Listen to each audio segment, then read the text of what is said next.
এহেন অদ্ভুত দৃশ্য যে আমি ইতিপূর্বে কখনো দেখিনি। হে দেবী, তুমি প্রসন্না হও।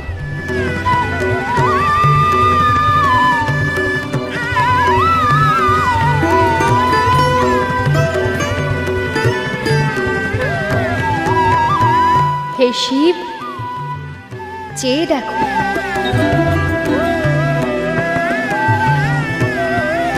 অনন্ত কোটি ব্রহ্মাণ্ড আমি প্রসব করছি, আবার অন্তিমে তা আমাতেই বিলীন হচ্ছে।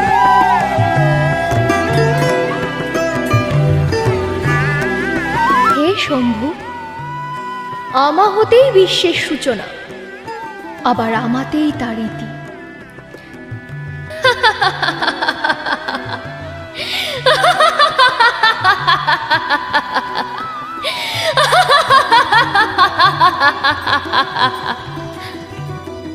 আমা বিনা এই জগতে কোনো অস্তিত্বই সম্ভব নয়। এই ত্রিজগতে কেবল আমিই সত্য, চিরশাশ্বত। আমি পরাৎপরা, পরাশক্তি, পরব্রহ্মময়ী। আমি পরম পুরুষ, আবার আমি পরমা প্রকৃতি। আমি ক্লীব, আবার আমি জীব জগতের মূল। সত্য রজ তমগুণ ধারণ করে আছি। আমি ত্রিগুণ অবলম্বনে ব্রহ্মা, বিষ্ণু ও রুদ্র, আবার আমি প্রকৃতি স্বরূপা হয়ে তাঁদের চালিকা শক্তিরূপে বিরাজমানা। হে মহেশ, আজ কৃপা বশে আমি এই কালী মূর্তি ধারণ করেছি।